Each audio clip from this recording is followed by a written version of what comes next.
Hello and welcome into another episode of Locked On Wolves. Today on the show, what if week continues? What if Anthony Edwards takes another leap this season? What would that leap look like? What will it do for the Wolves? Also, another what if. NBA expansion, a topic once again, some reporting on what could happen and when it could happen. What if the NBA expands? What does that mean for the Wolves? Plus some other Timberwolves notes. It's all upcoming. Welcome in. You are Locked On Wolves.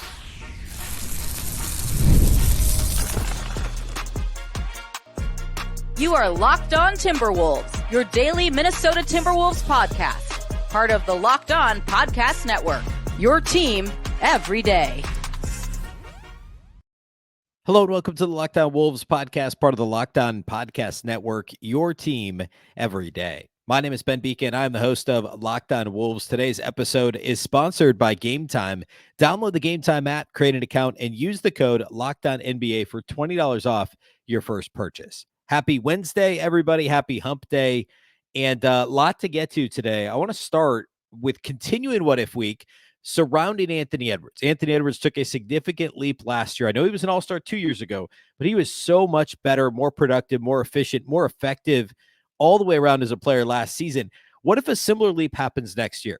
Is he first team All-NBA? What do the shooting percentages look like? What does the true superstar top tier level version of Anthony Edwards look like if that happens this year? And what would it do to the Wolves? Also, continuing the theme of What If Week, we got to talk about potential NBA expansion. We'll also talk about Sachin Gupta, the news surrounding him, and also Timberwolves city jerseys. I'll give a couple thoughts on those leaked on Tuesday. So that's all coming on the show today. A big thank you off the top for making Locked On Wolves your first listen every single day. Of course, this show is free and available everywhere. That includes YouTube as well as all of your favorite audio platforms. You can also watch on the Locked On Sports Minnesota app. You can download that on Roku or Amazon Fire TV. All right, let's talk about Ant. So last season, Anthony Edwards, like 2 years ago, age 21 season, the 22-23 season, Anthony Edwards makes the All-Star team for the first time. Now that season, I would actually argue he kind of treaded water in a lot of areas. Like he shot the three a little bit better. He got to the line a little bit more, but didn't shoot free throws as well. Defensively, I thought he pretty significantly improved. I think that's the one area. But offensively, I don't know that he was that much better in his first All-Star season. Last year, unequivocally, he took a major step. The free throw rate went up significantly. He shot less threes and didn't shoot them quite as well. But overall, I think his impact was about the same from outside the arc. The assist rate, we talked about this last week. The assist rate went up significantly, and the turnover rate dropped, all while the usage rate increased. So, like, the ball's in his hands more. He's doing more stuff. He's more effective. And defensively, I thought he was just as good, maybe even a little bit better on the ball. Off the ball, I don't know that he improved that much. But as a team, obviously, they were much better last season. Was one of the best defenses of the last, quarter century in the NBA, literally. So I would call it a leap, what Anthony Edwards did last year. Now, he might have been an all-star 2 years ago, but last year he was that much more effective. Plus, he made the All-NBA second team. And, that's not like there's a big difference between being an all-star and making All-NBA second team. I mean, like, think about it this way. Top 24, 25, injury replacements, 25 or so players are all-stars, at least at that point in the season. It's only the top 15 that make an All-NBA team, and he was in the top 10. It's not quite that clean because, of course, there's still positions that impacted the voting a little bit. But call him a top 10 player based on All-NBA voting. Now, obviously, injuries impact that too. So we'll call him comfortably a top 12 player. What I want to explore here is what does it look like if Ant becomes a top 5 player, an All-NBA first-team caliber player, a potential MVP candidate? One of my bold predictions for the season that I stated on Josh Lloyd's Locked On Fantasy show about a month ago when he did the episode about the Timberwolves. We did a full show together over at Locked On Fantasy Basketball. My prediction was Anthony Edwards would finish second in MVP. I said finish in the top 2. So finish in first or second in MVP voting this year. So obviously, I think there's a shot this could happen in terms of like a true superstar season. Like go from star to superstar. Go from top 12 player to top 5 player. What does that look like? Well, I think the most important thing is he gets to the free throw line more often. And his free throw rate increased last year pretty significantly. It was actually identical his first 2 seasons, the free throw rate itself, which is the number of free throw attempts that a player shoots per field goal attempt. It was identical. and he averaged about 5.5 free throws. That's per 100 possessions, about 4 free throws per game his first 2 years. It went up a little bit his first All-Star season in 22-23 to just over 5 free throws per game. Last year, 6.4 free throws per game, and he shot at 8 percentage points better year over year. So almost 84% at the line last year, 6.5 attempts a game. Now, if you look at the league's best players, Anthony Edwards' free throw rate is still, it's not like low, like it's a little bit higher than some other guys, like similar type players. Like it's higher than Paul George. Paul George doesn't get to the rim nearly as much as Ant. You look at some of the other similar type players, but it's below Domantas Sabonis. It's below, it's well below, obviously, Shai Gilgeous-Alexander. It's well below, I don't know. I guess it's a little bit below Jason Tatum. It's a little bit below Devin Booker. Those guys are happy to shoot Tatum threes and Booker threes, but also from mid-range. It's lower than DeMar DeRozan, which surprised me pretty significantly. It's a lot lower than guys like James Harden. And, but at the same time, it's improving. It's moving in the right direction. So the point here is I do feel like this is a little bit anecdotal, but I do feel like as the season wore on, he did get to start getting more of the quote unquote superstar calls. We saw it a little bit in the playoffs, kind of fits and starts there. Every game was officiated so differently. It was very frustrating overall that, there were some games where it was like, was the last game of the regular season against Phoenix that was like officiated super tightly, or maybe it was game 1 of the playoffs. And then like the next game against Phoenix was like everything, it was almost prison rules, at least as much as possible in 2024 NBA, where like anything went, and that obviously helped Minnesota. So it's inconsistent, but it did feel like Ant got some more whistles as the year wore on. And if now that, fair or unfair, he's a second team All-NBA player and a 2-time All-Star, like he's getting a little bit older, getting to know the refs a little bit better, they get to know him a little bit more, maybe he does start to get a few more whistles. And if that free throw rate grows by the same amount next year, and free throw rate's the best way to say it versus just like attempts per game, but call it another 1.1 attempts per game. So say he goes from 6.4 to 7.5, which is the same amount that it grew per game year 3 to year 4, and say he still shoots 83-84% from the free throw line. I mean, that's another point plus per game, basically. And if the ball's in his hands that much more, and the actual attempts numbers, field goal attempts go up, which they did slightly this last year, then that means there's more overall attempts if the rate stays the same. So you're talking at least an extra point per game. Couple that with the 3-point attempt rate. His 3-point attempt rate was a career low this last year. It's dipped each of the last 2 seasons pretty significantly, and that's led to this last year, he actually attempted 1.7 less 3-pointers per game than he did 2 years ago, and he shot the same percentage. The year prior, his first All-Star season, he was in the middle, and he shot at almost 1.2 percentage points better, but he attempted a little over 7 threes per game.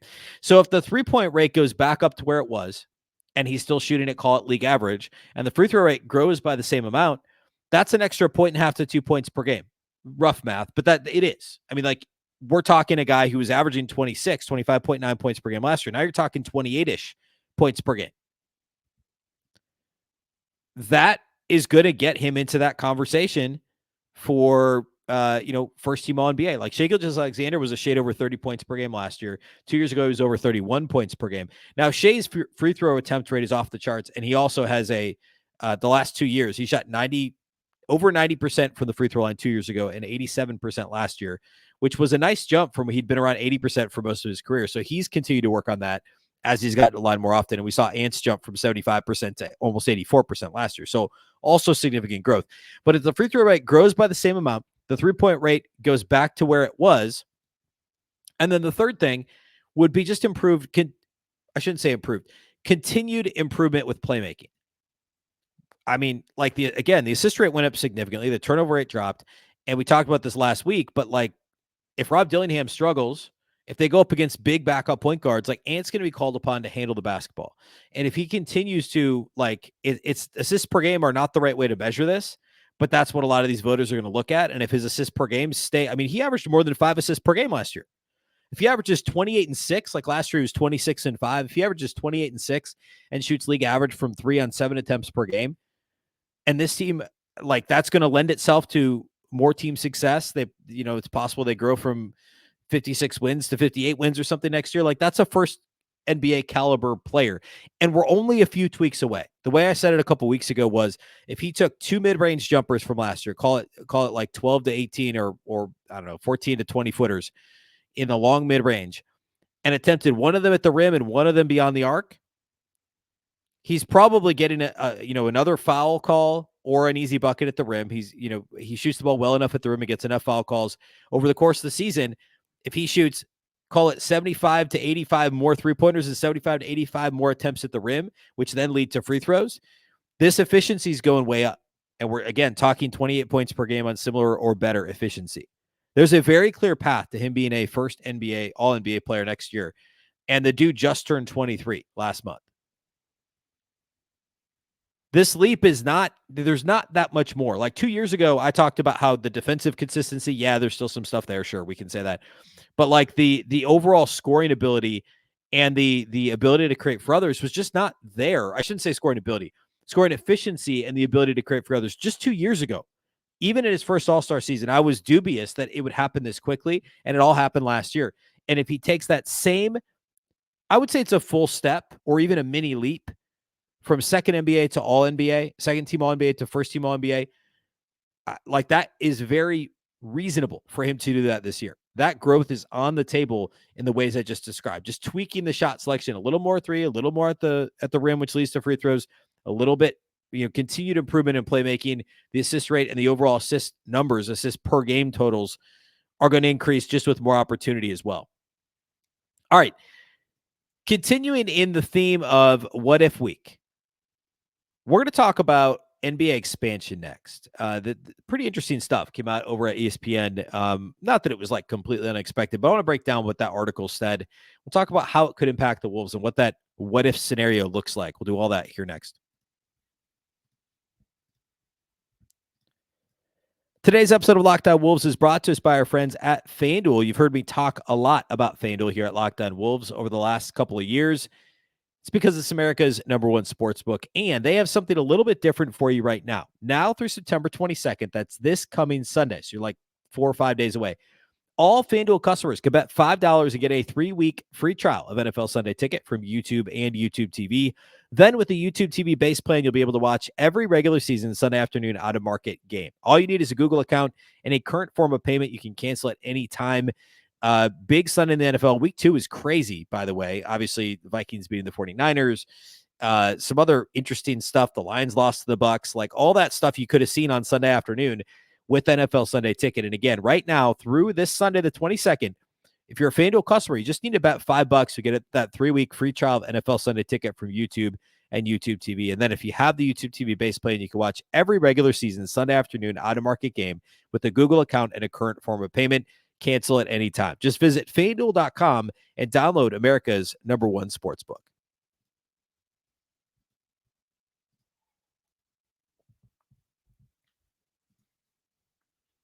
Big thank you once again for making Locked On Wolves your first listen of the day. For your second listen, enjoy the Locked On NBA podcast. There's no offseason in the NBA, and Locked On NBA provides daily basketball analysis from national and local experts in 30 minutes or less.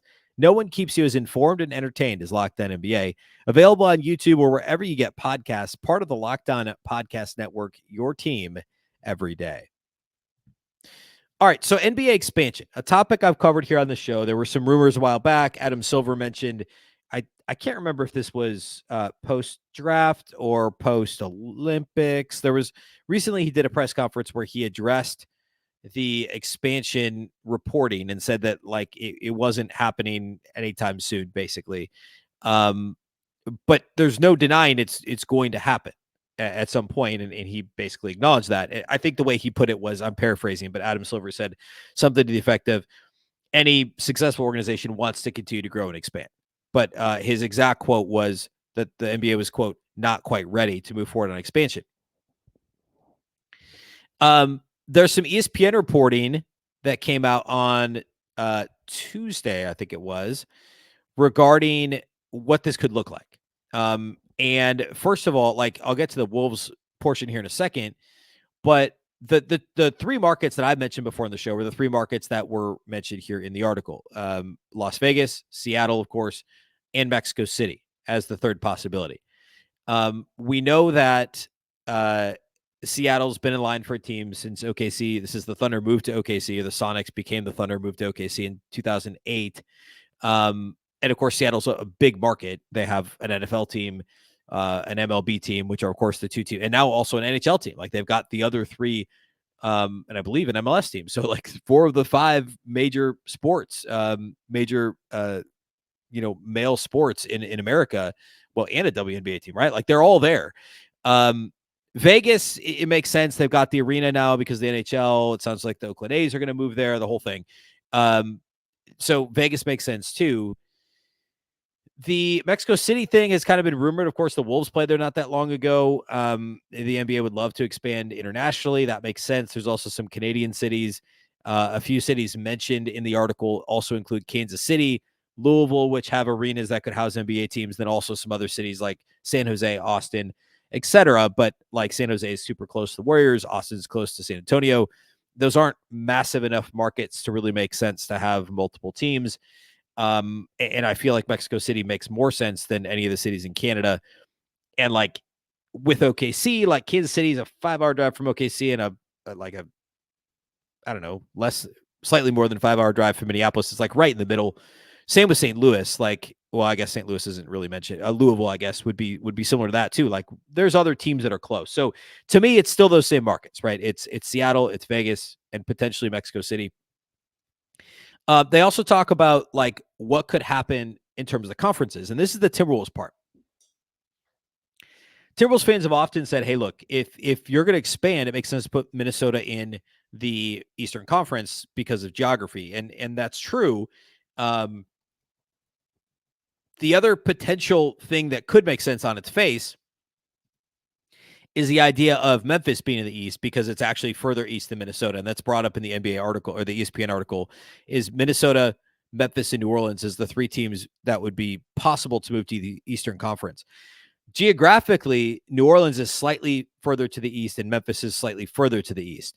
So they're both further east than Minneapolis. However, if you look at the division the Timberwolves are in, they're in a division with Denver, Utah, Portland, and OKC.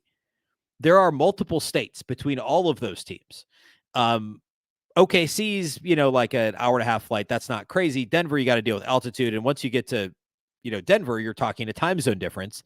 And so to play division games, 3 to 4 games a year against Portland and Utah and Denver, who are all in different time zones, is really silly. Like nobody else is dealing with this. In fact, I had never really thought about it this way. I mean, I guess you have like Milwaukee and Chicago going to Detroit and Cleveland, which is central to Eastern time zone. But there's no other teams that are dealing with a 2 time zone change, like 2 time zones away. Minnesota and Portland are 2 time zones away. So for them to be in the same division doesn't make a whole lot of sense. For Minnesota to be in a division that's the Northwest and in a conference that's the Western Conference has never made sense.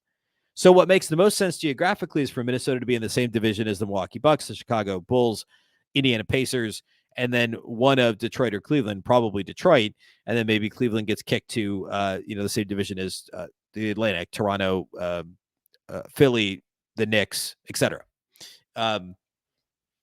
So all that to say, that makes way more sense. And then obviously you could say it is Vegas and Seattle, then you put Vegas, Seattle. Well, actually you could further realign like the Pacific if you wanted to, but then to have Vegas, Utah, and Denver all in the same division, that makes sense. Their states are all aligned. Nevada touches Washington, so you could go Portland, Vegas, Utah, Denver, technically Colorado and Oklahoma touch too. So all 5 of those states are actually adjacent to each other. And those are shorter flights. And then Minnesota becomes right there with Milwaukee, Chicago, Indiana, and then either Detroit or Cleveland. It makes way too much sense. I guess there's an extra team in there with Vegas, Seattle. That would be a 6-team division. So you'd still have to, like OKC maybe then joins Dallas, San Antonio, Houston, and New Orleans. And then Memphis, I don't know. Like, I guess you'd still have to have a couple divisions that are 6 teams, right? But all that to say, there's a way to do this geographically that makes way more sense than what we're currently doing. It just doesn't make a whole lot of sense. The article does say that actually, I just kind of paraphrase what this part says. It says Minnesota is further west, but more geographically isolated. It talks about the east cities that are shorter trips than Denver, which is the closest opponent to Minnesota, which actually it surprises me that apparently Denver is slightly closer than OKC. But then it also uses the phrase, it would likely be a protracted fight to determine who would move east. But those facts seem to make Minnesota the most logical choice. I think that's fascinating that all these teams would be like, hey, no, we want to be in the Eastern Conference because the East is always easier than the West. Obviously, the defending champs coming for the East, but like the slog, the gauntlet to come out of the Western Conference is that much more complicated and daunting in the West than it is in the East. So between the Wolves, the Grizzlies, and the Pelicans, they would all want to be in the Eastern Conference, but there's really no argument for anyone else. You could argue maybe New Orleans or Memphis to join the Southeast Division that has the Hawks, Magic, Heat, and the Charlotte Hornets, but I don't know. Then you still got Minnesota traveling two time zones to take on Portland, unless they completely reconfigure the Northwest Division. And like, there's a way you could get around it, but I'm not just saying this because I cover the Timberwolves. Logically, the Timberwolves being in the Eastern Conference makes more sense when you split it up that way. And think about it. The other leagues, I guess the NHL is the exception, but like the NFL and MLB aren't divided by Eastern and Western, right? The geographical thing is unique. And it's just not done well when it comes to the NBA. All right. I want to close with a couple other Timberwolves notes, maybe less what iffy here, but I want to talk about Sachin Gupta. I want to talk about the Timberwolves City jerseys. That's how we'll close the show here today.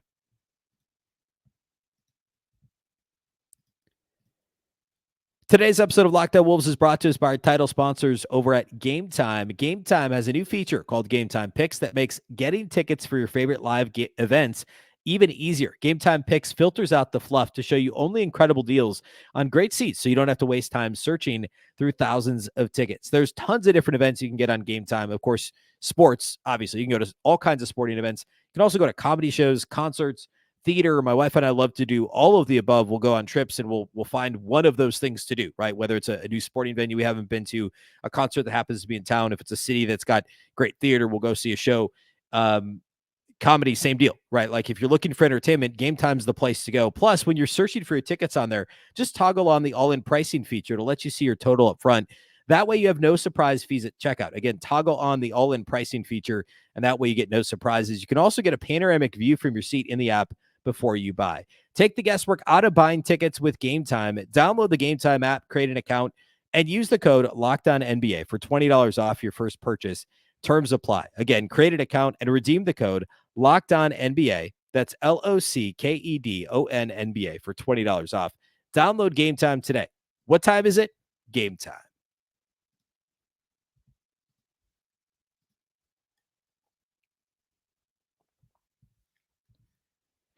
All right, let's close this thing out by talking about a little bit of Timberwolves news. First off, John Krasinski of The Athletic reported that Sachin Gupta will be leaving the Timberwolves and heading to Chelsea FC, of course, located in Europe, and one of the most famous sports brands in the world. Gupta was the vice president of basketball operations.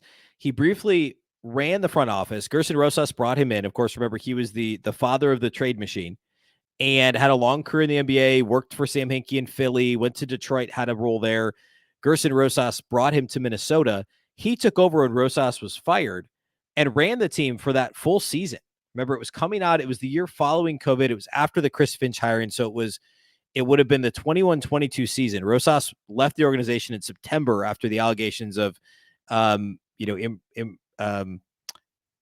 inappropriate office relationship, but also the way it was handled, the way people were treated, et cetera. And some inter-office, the way that Rosas, I don't know, behaved in the office, carried himself in the office, all the above. And he was gone in September. Gupta ran the front office that entire season until Tim Conley was hired in the spring of 2022. Gupta stayed on board and was with the team, obviously, for a little more than 2 more seasons and had a promotion in there too to VP of basketball operations. And now doesn't have his actual title, but he'll work what John calls a prominent position with Chelsea FC. And, it spent almost 2 decades in the NBA. So interesting. Now, we've seen some of these guys, especially the guys who are very good with analytics, cross sports. there's I'm trying to remember John DePodesta, who was, I think it from Moneyball fame, ended up with the Cleveland Browns. And there's some other, actually the Browns have done it a couple of times. They've hired people from other sports. Sometimes works, sometimes doesn't, but Sachin Gupta is obviously incredibly smart and was a key member of the Timberwolves front office. And interesting to see what that looks like when he goes to a sport that is handled, is just very different.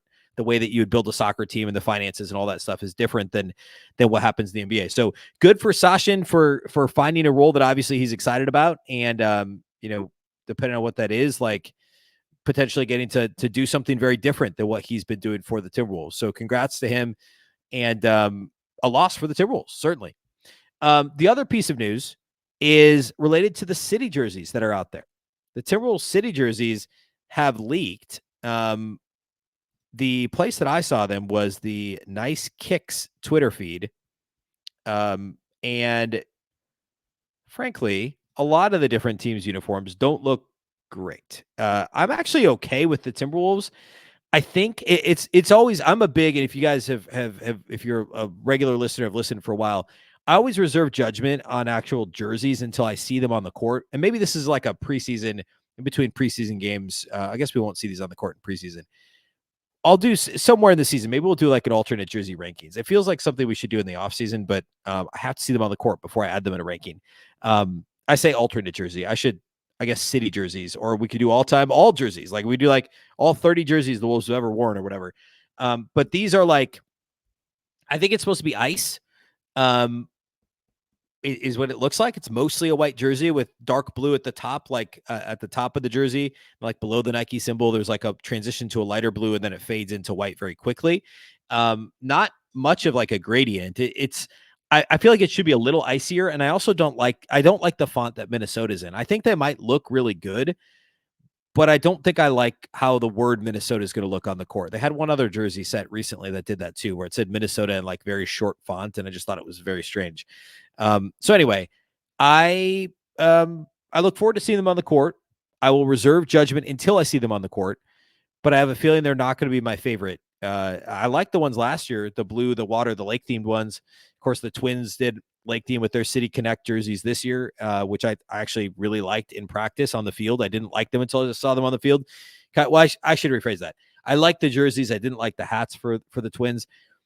The Timberwolves jerseys I liked from the jump last year. These ones, we'll wait till we see them on the court. But they feel rather bland to me, which I could say I think about a lot of these city jerseys they seem to have run their course. There's just nothing super, I don't know, groundbreaking about any of them. At some point, like you're just going to run out of ideas for alternate type jerseys. Also, last thing, TJ Warren spent last season with the Wolves, or the second part of last season into the playoffs with the Wolves. He's worked out with the Sacramento Kings this week, according to Sam Amick of the Athletic. So good for TJ. Get a workout. The Timberwolves have obviously moved on from him. They've done this with some of these kind of fringe veterans late in the season. They'll probably enter the season with an open roster spot again. We'll talk more roster, of course, later. We talked about the recent signings on the show yesterday, so go back and listen to that if you missed that they signed Eugene Almaruyi and Skylar Mays.